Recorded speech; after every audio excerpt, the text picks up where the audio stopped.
Hi, Bob Taylor here, and I'm here to talk about our Taylor, kind of give you an explanation of what it is. We've made a few hundred of these now. I think we make about 300 a year, and we've done it for a couple of years. So we're into 600-700 guitars that we've made, and people are starting to ask about, what's the story behind the R Taylor. So go back 30 years, I'm making guitars all by myself in a shop, go through all the transition. All these years later, Taylor's grown into a big, kind of mega factory. I mean, we make 350 guitars every day. Make a lot of cool guitars at Taylor, presentations, customs, that type of stuff. But there is a thing that you can do beyond that. There's like a level of guitar that you can get to if you can sort of pull something out and make it separate. That's what we did with our Taylor. We plucked about 5 guys out of the factory. These were like the perfect craftsmen, people with a ton of experience. We put together these best ideas for design that we'd had over the years, and we do a little bit of experimentation there too. We actually set up a completely different shop, completely different brand. Dealerships are different. They're only available in about 30 dealers around. And it's all about the craftsmanship of the guitar. We pour tons of labor time and design time into each and every guitar. Almost every one is custom ordered by people.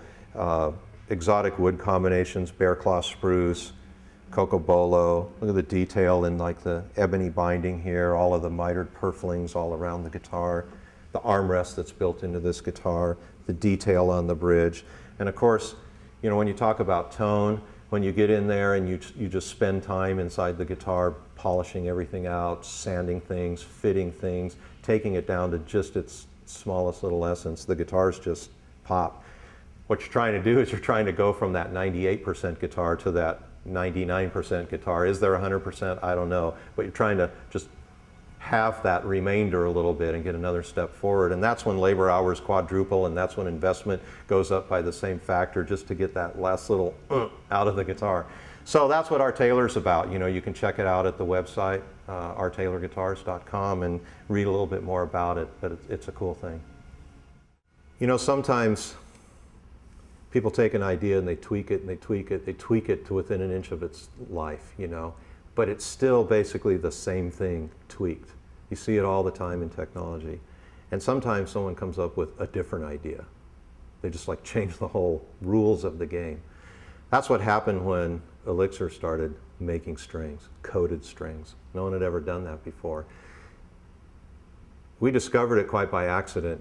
Strings came into the Taylor Guitar Factory. We said, we'll try these things out. We put them on shop guitars. We came back 6 months later and a year later, and these things still sounded good. Not only that, they weren't rusty, they weren't dirty. Dirty strings to me are kind of like using a dirty toothbrush, drinking out of a dirty glass, and you go into a store environment and heck, you see rusty strings. So here we are trying to sell guitars to a public that's going in, and maybe the whole guitar isn't even getting a second look because the strings are old.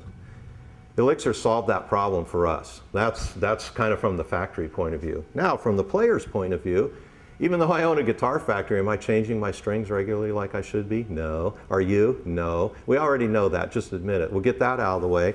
These strings last. They last really great. But not only that, the sound wasn't ruined by doing this stuff. The sound is fantastic. They've gone through all kinds of iterations of technology here. On the R Taylors, we're using the phosphor bronze because we were looking for, well, frankly, they sound even more uncoated. They're bright, they're brilliant, they've got a really great tone to them. And we're selling these guitars. These guitars don't sit in a shop environment. Most of these guitars are going straight from here to a person who's buying the guitar. So we don't have that problem of a string aging while someone's trying to sell it. Not like we would in the Taylor Guitar Factory. But players just love these things. They get them in and they're like, whoa, these strings are just pulling out all the sound of the guitar. And they like the way it feels. They come back a week later, 2 weeks later, their strings are still, they're still golden colored. They're not starting to turn that rust. They don't feel that way. So phosphor bronze, yeah, it's awesome. It's really pulling out the tone of the R Taylors, and we're doing so much on the bracing to get a little bit more out. We want the strings to do it too. So check them out. They're new. They're really cool. So people are always curious about wood supply, where we're going. People are worried. They're coming up buying guitars now because they think tomorrow there's not going to be any more wood. My experience is, even though there's less wood, in the world, more of it's finding its way to the guitar market because that's its highest value. So people with the logs have learned that people who buy guitars will pay for the wood, and so it's not going off and being made into furniture near as much as it used to be. That's one little factor. I think we're going to be good for a while. There's also different species of woods. We can go there. We're used to East Indian rosewood, we're used to Sitka spruce. There's all kinds of spruces. There's all kinds of rosewoods from Mexico, from Africa. All of this stuff is great. It can be procured, you can make great guitars out of it. We just have to change up the tradition a little bit. But you'll probably laugh when I'll tell you this, but here's an analogy I used once for a guy. You know, if you couldn't eat red meat, would you rather have a soy substitute or a turkey substitute? I'd rather eat something that's more in the meat family. And that's how I feel when people ask me about, say, synthetics. A lot of people are trying to get into graphite or all these composites to replace wood. And to me, I'd rather stay in the same family. You know, just like I'd rather have a turkey burger than a soy one, because I want the taste of meat in there. I'd rather have a guitar made out of oak than a guitar made out of graphite.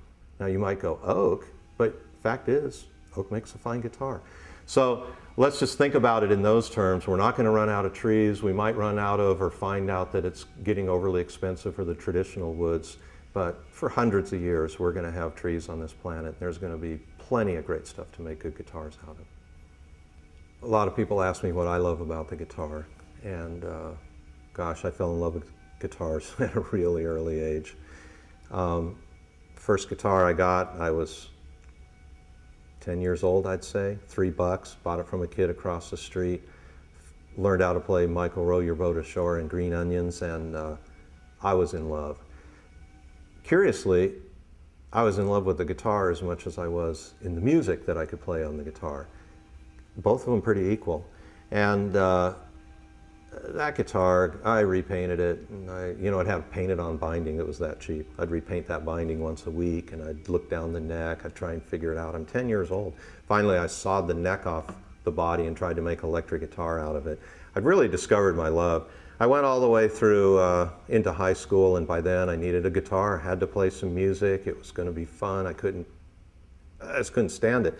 Went down the store, didn't have money to buy, and so I thought, I'm in wood shop, I'll build one.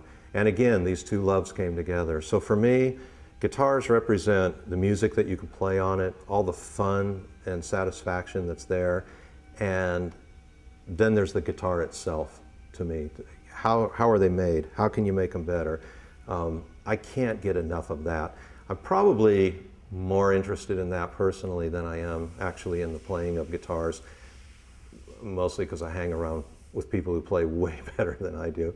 But I don't hang around too many people that can make them better than I do, so I feel like king of the hill when it comes to that. And that's what I love about it. It's like they're mysterious, you know, and they're engineering, and they're art, and they're science, and they're music, and their discipline. They're sort of all this stuff together. You know, it takes me to far off places where I look at wood, and the next thing you know, I'm at one of my favorite, artists doing a concert listening to the music. So it's like it's a cradle to grave experience for me, and I just absolutely love them in every way you can think about it.